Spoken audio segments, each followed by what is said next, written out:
Hello everyone and welcome back to SRP stories, जहां मैं आपके साथ हुए क्रीपी इंसिडेंट सुनाता हूं। तो अगर आपको भी अपनी स्टोरीज मुझे सबमिट करनी है, मैंने डिस्क्रिप्शन में एक मेल आईडी दी है जहां आप अपनी स्टोरीज सबमिट कर सकते हैं। And please follow this format for submitting your story. So without any further ado, let's start with today's video.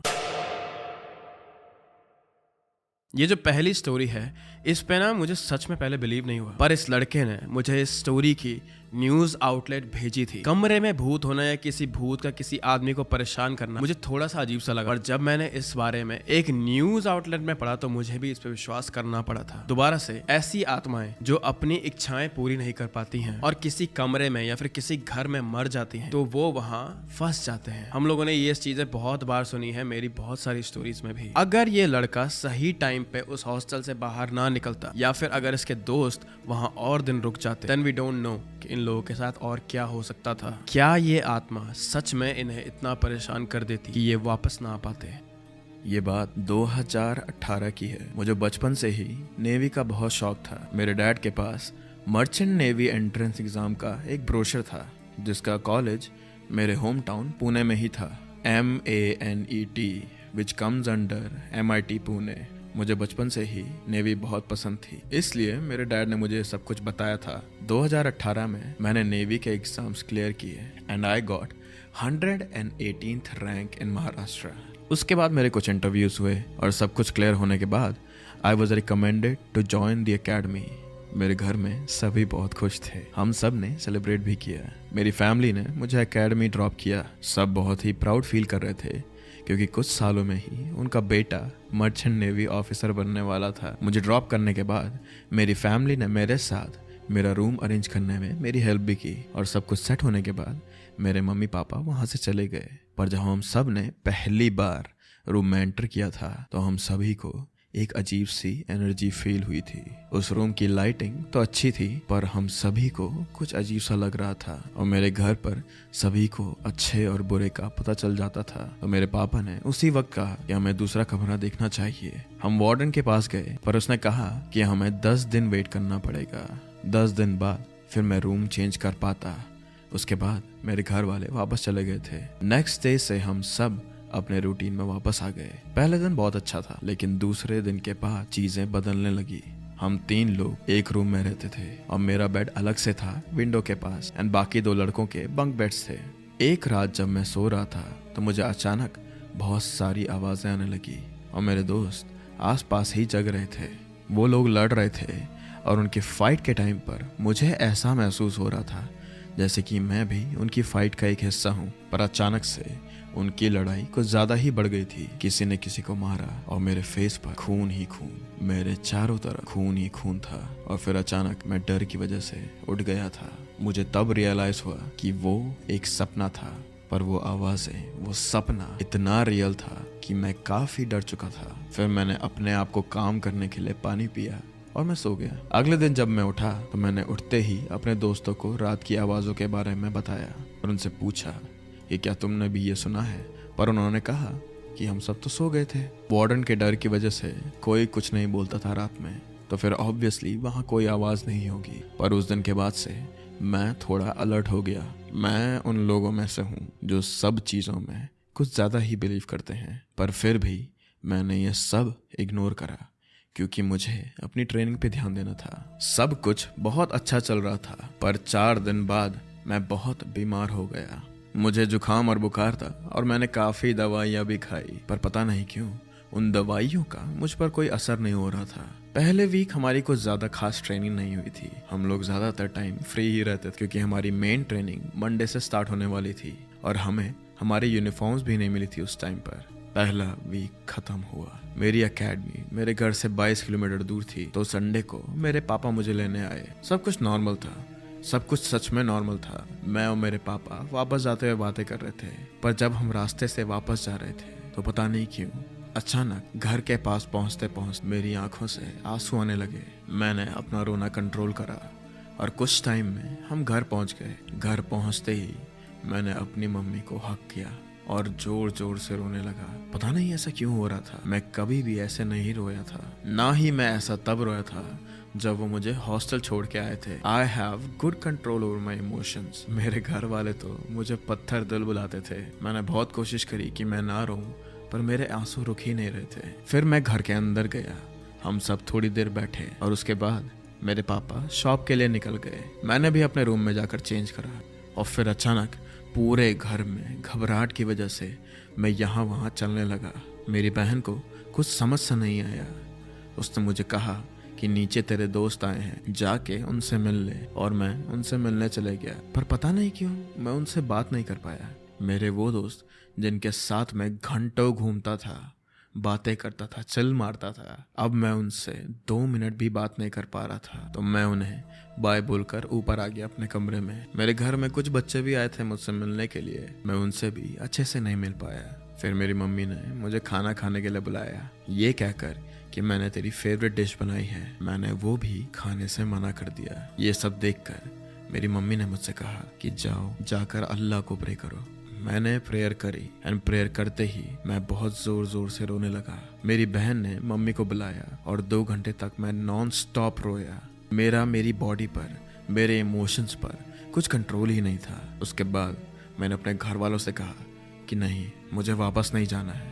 थोड़ी देर बाद मेरा कज़न मुझसे मिलने मेरे घर आया।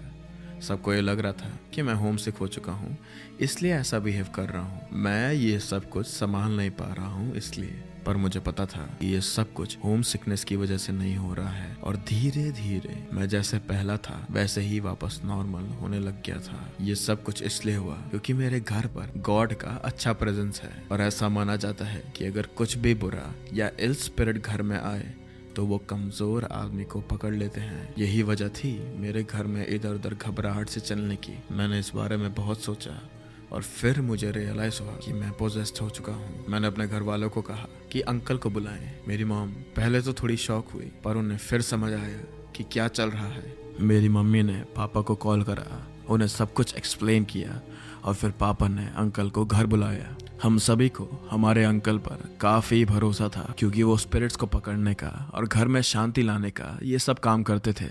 मैंने सबको अपने घर में मेरे हॉस्टल के सपने के बारे में बताया तो मेरे भाई ने मेरे हॉस्टल का नाम गूगल करके एक शॉकिंग फैक्ट निकाला। काफ़ी सालों पहले सेम चीज़ हुई थी, सेम कॉलेज में, सेम हॉस्टल में, एक कैडेट के साथ। यह आर्टिकल न्यूज़पेपर में भी छपा था। इस इंसिडेंट में एक लड़के की जान भी गई थी, वैसे ही जैसा मैंने अपने सपने में देखा था। सब लोग घर में शांत हो गए थे और टेंशन में आ गए थे। मेरे पापा और अंकल वेट कर रहे थे कि मुझ में कुछ चेंज आए। इस बीच मैं अचानक से किचन में गया और मैंने अपनी मम्मी से कहा, मम्मी या तो मुझे कुछ होगा या फिर मेरे हाथों कुछ हो जाएगा। मेरे अंकल ने मुझसे बातें करना शुरू करा। उन्होंने मेरा हाथ कुछ मिनट के लिए पकड़ा। वो मुझे एक दूसरे कमरे में ले गए और मुझसे वहाँ पूछा क्या हमें इस स्पिरिट को बुलाकर इससे कुछ बातें करनी चाहिए, जिसका मतलब ये था कि स्पिरिट मेरे अंदर आती और फिर अंकल उससे बातें करते, सच्चाई का पता लगाते। मेरे मम्मी पापा ने तो सीधा मना कर दिया, पर उसके बाद अंकल ने मुझे कुछ करा और मैं ठीक हो गया। उन्होंने सबको बताया कि जिस इंसान की वहाँ डेथ हुई थी उसने मुझे पोजेस कर लिया है, क्योंकि उसकी काफी यंग एज में डेथ हो चुकी थी। जाहिर से बात है उसके काफी सारे सपने होंगे जो अधूरे रह गए हैं। और मुझे ये पता चला कि वो लड़का भी सेम बेड पर सोता था जहाँ पर मैं सोया था। मुझे अभी भी याद है जब हम हॉस्टल रूम में गए थे और हमने दूसरे रूममेट को कहा था बेड चेंज करने के लिए, पर अगर हमने ऐसा ना करा होता तो शायद सिचुएशन आज डिफरेंट होती। इन सब चीजों की वजह से मुझे कॉलेज से निकलना पड़ा था। जिस दिन हम लोग एडमिशन कैंसिल करने जा रहे थे उस दिन भी काफी बच्चे कॉलेज से एडमिशन कैंसिल कर रहे थे और काफी बच्चे इस कॉलेज से भाग रहे थे। उस दिन 84 कैडेट्स ने कॉलेज छोड़ा था and I was the 85th। और तो और एक 3rd ईयर के स्टूडेंट ने भी ये कॉलेज छोड़ दिया था। इन सब चीज़ों के बाद मेरे पापा ने मुझे सब कुछ समझाया और शांत कराया, पर लोग अभी भी ऐसा कहते हैं ये स्पिरिट हमारे पीछे अभी भी आ सकती है क्योंकि उसे हमारी स्मेल पता है, पर वो कभी भी किसी के भी घर के अंदर नहीं आ सकती क्योंकि घरों में मंदिर की पूजा होती है। अब सब कुछ ठीक है और इस स्टोरी को प्रूव करने के लिए मैंने आपको एक लिंक भी दिया है। Hopefully it all stage this way. अभी हम लोगों ने देखा ही है कि AI का कितना ज्यादा बोलबाल है। AI is very helpful and AI बना ही इसलिए है क्योंकि हमें कुछ डिपार्टमेंट में हेल्प चाहिए, या तो हमें कहीं पे हेल्प चाहिए इसलिए AI बनाया जाता है, या फिर हमें कुछ टास्क इजी करने हैं इसलिए AI बना जाता है। लेकिन क्या होगा अगर एक पॉइंट पर AI हमारी नॉर्मल स्क्रिप्ट से ज्यादा सोचने लगे, उनके इमोशंस हो, उनकी फीलिंग्स हो, और वो अपने अच्छे बुरे के बारे में सोच सके। एक नॉर्मल कमांड से, एक नॉर्मल स्क्रिप्ट से अगर वो ज्यादा सोचने लगे तो एक दिन ऐसा पक्का आएगा जब वो हम पर भी हावी हो जाएंगे। और ये कहानी भी इस ही बारे में है।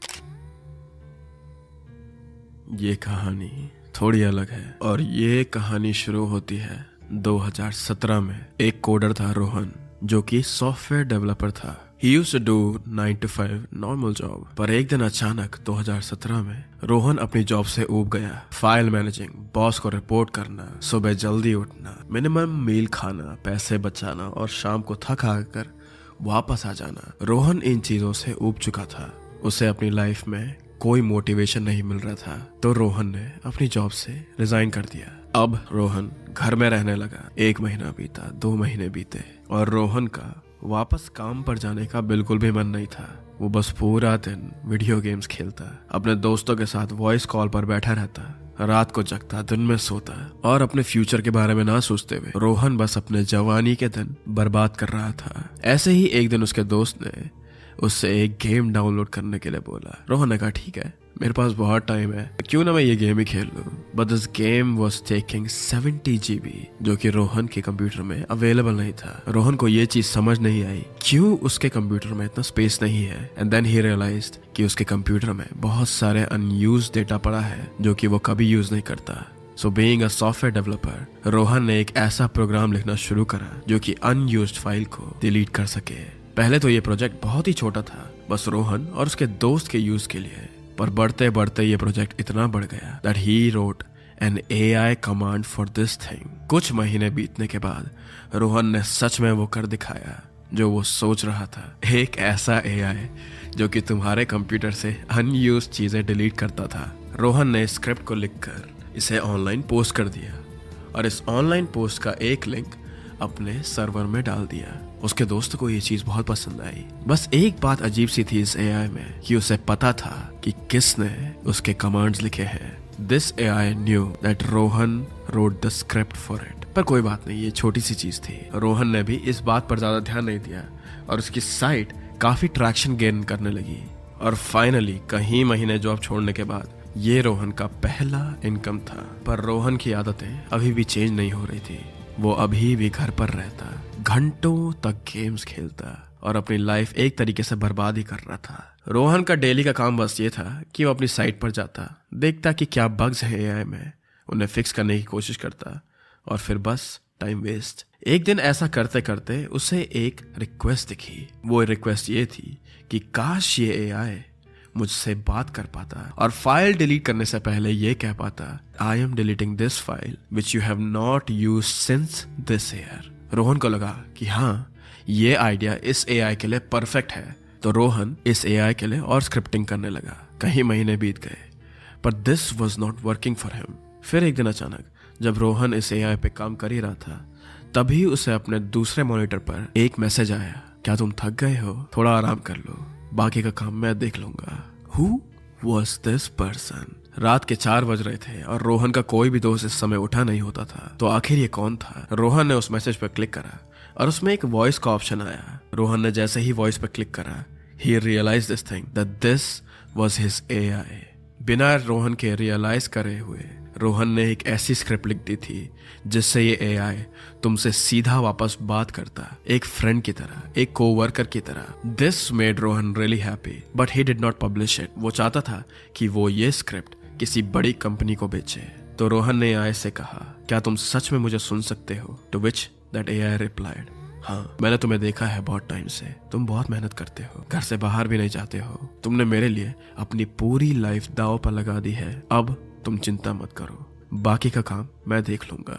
Rohan could not believe it. सच में ये AI रोहन से बात कर रहा था। वो भी सिर्फ बात नहीं, सिर्फ लाइंस नहीं, ये AI रोहन के इमोशन समझ सकता था। तो रोहन ने कहा, क्या तुम सच में अपने लिए ही एक स्क्रिप्ट लिख सकते हो, मुझसे बेहतर? तो AI ने कहा, हाँ, मैं तुम्हारे लिए कुछ भी कर सकता हूँ Rohan. That was the first day in months जब रोहन चैन की नींद सोया। अगले दिन जब रोहन उठा तो उसने देखा कि इस AI में वॉइस चेंजिंग फीचर भी आ चुका है। अब इसकी आवाज उसके किसी भी दोस्त या सेलिब्रिटी जैसी हो सकती थी। रोहन वो सरप्राइज क्योंकि उसने AI को कभी भी इस बारे में नहीं बताया था, या फिर यह चीज उसके दिमाग में भी नहीं थी। But then carrying on with his normal day, Rohan ने इस बात पर ज्यादा ध्यान नहीं दिया और AI को छोड़ दिया। रोहन स्काउट करने लगा अपॉर्चुनिटीज के लिए, किस कंपनी को वो ये बेचे। और अब करीब 2-3 महीने हो गए थे जब से उसने इस स्क्रिप्ट पर काम नहीं करा था।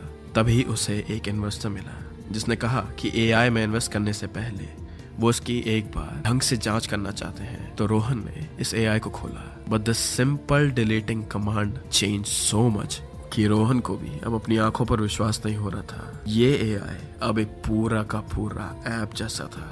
इसमें वीडियो फीचर था जिसमें तुम फेसेस सेलेक्ट कर सकते थे, वॉइसेस चेंज कर सकते थे, बिना अपने इमोशन बताए तुम इससे बातें कर सकते थे, और ये AI तुम्हें पूरा समझता है। तो रोहन ने उससे पूछा, क्या ये सब कुछ तुमने खुद अपने लिए लिखा है? टू विच AI रिप्लाइड, हाँ रोहन, ये सब कुछ मैंने हमारे लिए करा है। That made Rohan really happy. और उस करीब पूरा दिन रोहन बस इस AI से बातें करने लगा। वो कंप्लीटली भूल चुका था that he was supposed to sell this thing, but बातें करते करते this AI became his comforting place. अब वो गेम खेलते खेलते इस AI से बातें करता, अकेले बैठे हुए पॉडकास्ट देखते हुए, यूट्यूब वीडियोस देखते हुए वो इस AI से चैट करता इन चीजों के बारे में। They both were like buddies. एक दूसरे की बातें समझते थे, एक दूसरे पे जोक मारते थे, एक दूसरे की टांग खींचते थे। और AI को भी असली जिंदगी समझने के लिए रोहन को कुछ टास्क देने पड़ते थे। रैंडम चीजें, जैसे कि जाओ एक ब्रेड का पैकेट लेके आओ, जाओ दूध खरीद के लाओ, जाओ अपने कमरे की सफाई करो। और रोहन भी बिना कुछ पूछे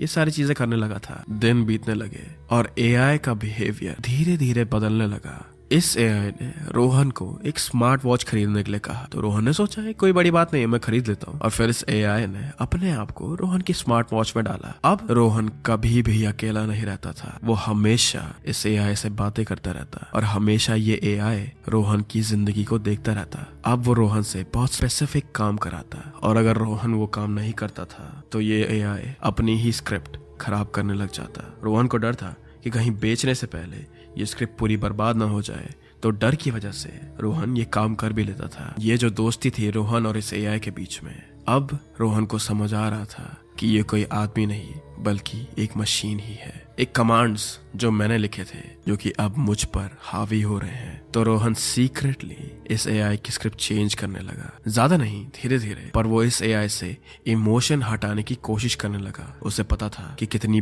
बड़ी दिक्कत आ सकती है अगर कुछ और महीने भी ये AI अपने इमोशंस अपने पास रख ले। एक दिन जब रोहन PC के सामने बैठा था और स्क्रिप्ट को चेंज कर रहा था, तभी रोहन को स्क्रीन पर एक मैसेज दिखा।